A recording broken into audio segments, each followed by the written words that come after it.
Platform पे जिसका नाम है त्रिशांत एकेडमी। और दोस्तों आज मैं आपका मिश्रा सर लेके आया हूँ आपके लिए टॉपिक इलेक्ट्रिसिटी। और दोस्तों आज हम इलेक्ट्रिसिटी में कवर करने जा रहे हैं कॉम्बिनेशन ऑफ रेजिस्टेंस। दोस्तों आज हम बात करेंगे कि जब इलेक्ट्रिसिटी में नंबर ऑफ रेजिस्टेंस को एक साथ कंबाइन किया जाता है either in the series either in the parallel, तो आखिरकार इक्विवेलेंट रेजिस्टेंस जो आता है वो कैसे आता है।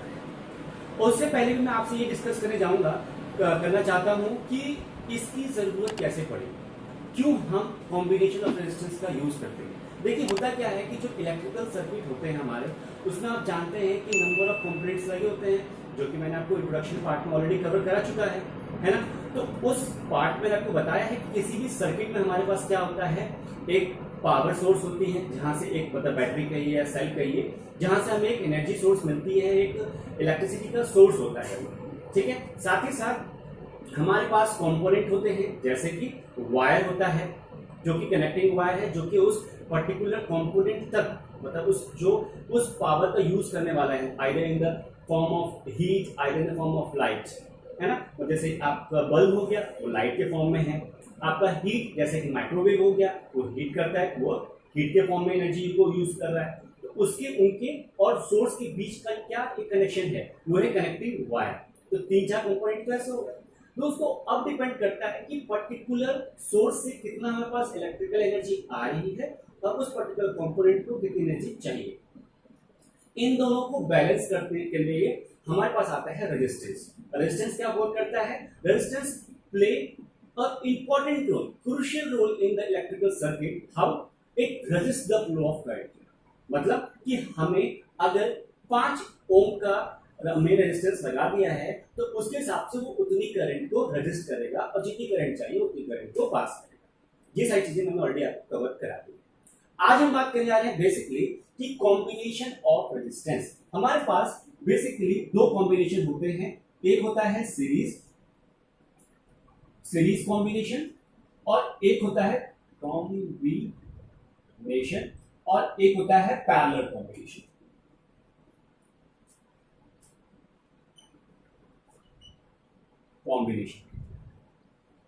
अब इन दोनों में क्या होता है, देखिए ये तो हुआ आपका बहुत बेसिक चीज कि एक होता है सीरीज और एक होता है पैरेलल, ठीक है।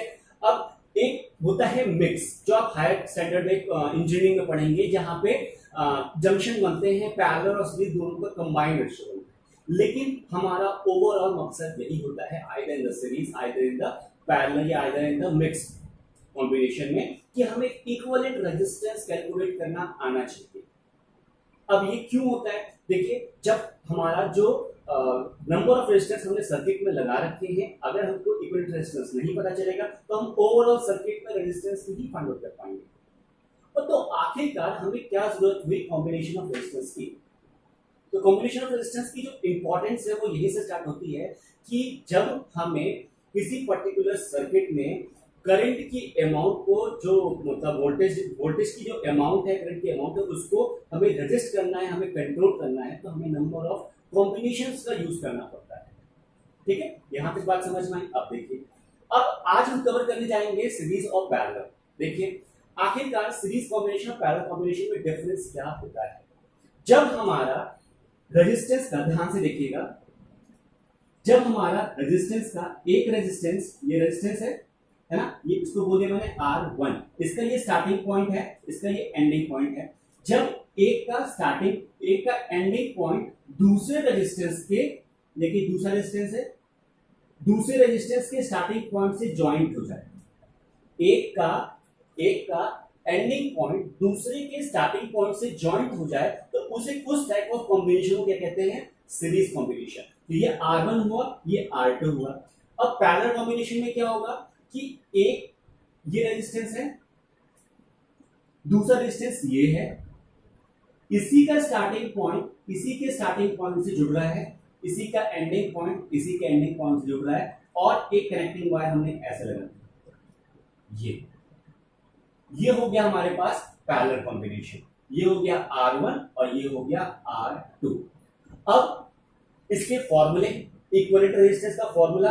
अब इक्विवेलेंट रेजिस्टेंस कैसे कैलकुलेट होता है, देखिए पैरेलल कॉम्बिनेशन में ये होता है R equivalent equal to 1/R1 plus 1/R2। अब जितने भी आपने लगाए हैं, नंबर ऑफ जितने भी रेजिस्टेंस लगाए हैं वो डैश डैश डैश करके ऐड ऑन होना शुरू हो जाते हैं। अब बात आती है सीरीज कॉम्बिनेशन की। तो सीरीज कॉम्बिनेशन होता है R equivalent equal to R1 plus R2। अब जितने भी कॉम्बिनेशन आपने लगाए वहां पे, तो एग्जामिनेशन में आपको ये दोनों फॉर्मूले आने चाहिए कि सीरीज कॉम्बिनेशन में इक्विवेलेंट रेजिस्टेंस का क्या फॉर्मूला होता है और पैरेलल कॉम्बिनेशन में इक्विवेलेंट रेजिस्टेंस का क्या फॉर्मूला होता है। ये दोनों बात तो सही है। अब बोर्ड एग्जाम में ये देखा गया है प्रीवियस ईयर्स के कि उन्होंने ये इक्विवेलेंट रेजिस्टेंस की वैल्यू आई कैसे, ये R equivalent equal to R1 plus R2 या प्लस R3 या ये 1/R इक्विवेलेंट, ये आया कैसे, हाउ इट कम। तो इसके लिए आपको थोड़ा सा डेरिवेशन ध्यान देना पड़ेगा जो कि आपके एनसीईआरटी बुक में है। और कई बच्चों को मैंने देखा है ड्यूरिंग द ऑफलाइन क्लासेस उनको ये डेरिवेशन समझ में नहीं आता है, तो मैंने सोचा क्यों ना आज आपको बता दिया जाए। फटाफट देख लीजिए, आप भी देखिए। पहले हम स्टार्ट करेंगे सीरीज कॉम्बिनेशन से, ठीक है।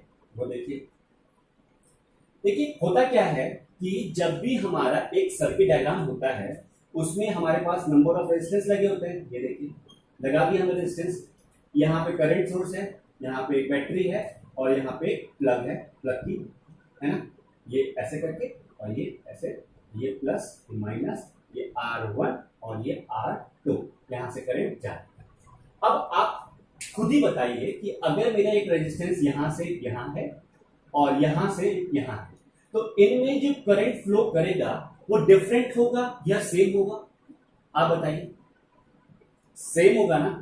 तो जब भी हमारा सीरीज कॉम्बिनेशन में कोई भी कंपोनेंट लगता है, आइदर वो रेजिस्टेंस हो, आइदर वो कोई सोर्स हो, बल्ब हो, कंपोनेंट मतलब जो उसको इस पावर सप्लाई को यूटिलाइज कर रहा है, कुछ भी हो, सब में सीरीज कॉम्बिनेशन में करंट की वैल्यू जो फ्लो कर रही है, current is always be same, ठीक है। तो हमने मान लिया आई करंट फ्लो, ठीक है। तो सीरीज कॉम्बिनेशन का एक क्लू क्या हुआ कि करंट फ्लो इज सेम। अब जब करंट फ्लो सेम हो गई तो वोल्टेज जाहिर सी बात है डिफरेंट होगा, है ना। मैंने आपको प्रीवियस वीडियो में बताया था कि करंट जहां सेम वहां वोल्टेज डिफरेंट, जहां वोल्टेज सेम है तो करंट डिफरेंट, ठीक है। तो एक और कॉम्बिनेशन समझ में आया क्या, वोल्टेज डिफरेंट, ठीक है। वोल्टेज डिफरेंट, जब वोल्टेज डिफरेंट हुआ तो क्यों ना हम उसी चीज को आगे बढ़ाएं, ठीक है। तो जब यहां से एक वोल्टेज मेरा ये हो गया V1, ठीक, यहां से यहां तक, और यहां से यहां तक हो गया V2, ठीक। अब ये क्या है, ये भी एक पोटेंशियल डिफरेंस है, या ये भी एक वोल्टेज है V, है।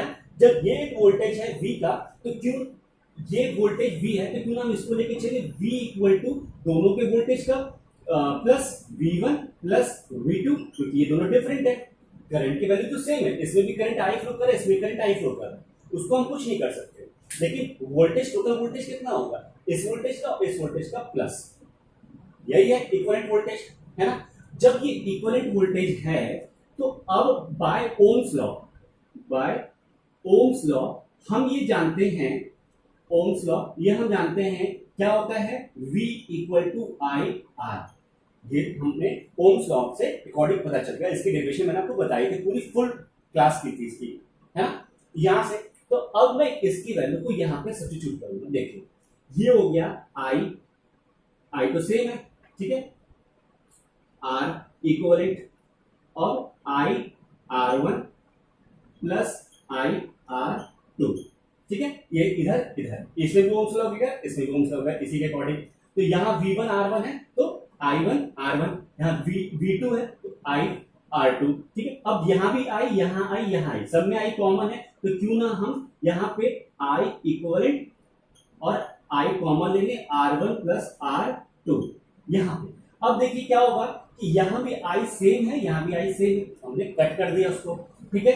अब हमारा कॉम्बिनेशन क्या निकला, R equivalent equal to R1 plus R2, जो कि हमारी डिमांड थी और हमने इसको प्रूव कर दिया,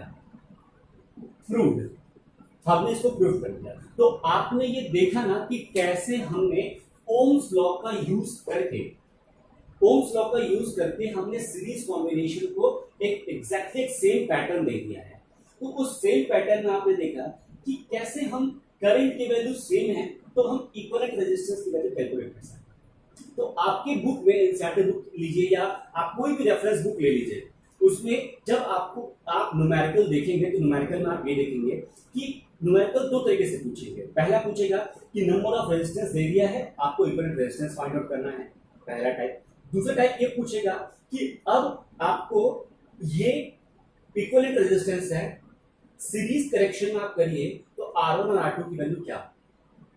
तो इक्विवेलेंट रेजिस्टेंस ये है, सीरीज कॉम्बिनेशन आपको जज करना पड़ेगा, करंट की वैल्यू ये है, वोल्टेज की वैल्यू ये है, सर्किट डायग्राम ये बनेगा, यहाँ पे वोल्टेज कितना है, यहाँ पे करंट कितना है, ये सारी चीजें जज करनी पड़ेगी। तो उस टाइम आपको इस फॉर्मूले की या इस डेरिवेशन की रिक्वायरमेंट होगी। और अगर एग्जाम में डायरेक्टली क्वेश्चन ये आ जाता है कि डिराइव करिए formula equivalent resistance for the series combination या equivalent resistance for the parallel combination, तो आप एग्जैक्टली हम ही सेव कर सकते हैं, है ना। सबसे पहले दिमाग में आपको बस ये रखना है कि current flow is same, voltage is different. Voltage जहां डिफरेंट हुआ आपको ये चीज पकड़ लेनी है और वहां से ओम्स लगा के ये चीज सॉल्व। और ठीक इसका अपोजिट होता है पैरेलल कॉम्बिनेशन, ठीक है। तो आज आप जाइए इसको फोटो या स्नैपशॉट लीजिए, ठीक है, और आप इसके ऊपर मंथन कीजिए, न्यूमेरिकल लगाइए, कुछ डाउट आता तो प्लीज मुझे शेयर कीजिए, ठीक है, क्योंकि ये टॉपिक है बहुत important for the board examination. दोस्तों टेक केयर, बाय बाय, मिलते हैं नेक्स्ट वीडियो धमाकेदार सेशन तब तक के लिए, टेक केयर, बाय बाय। और लाइक कीजिएगा अगर मैंने आपको वीडियो पसंद आया तो, ठीक है, और सब्सक्राइब कीजिए, जितना हो सके उतना शेयर कीजिए इस वीडियो। मिलते हैं नेक्स्ट पार्ट में धमाकेदार सेशन तब तक के लिए फ्रॉम द प्रशांत एकेडमी।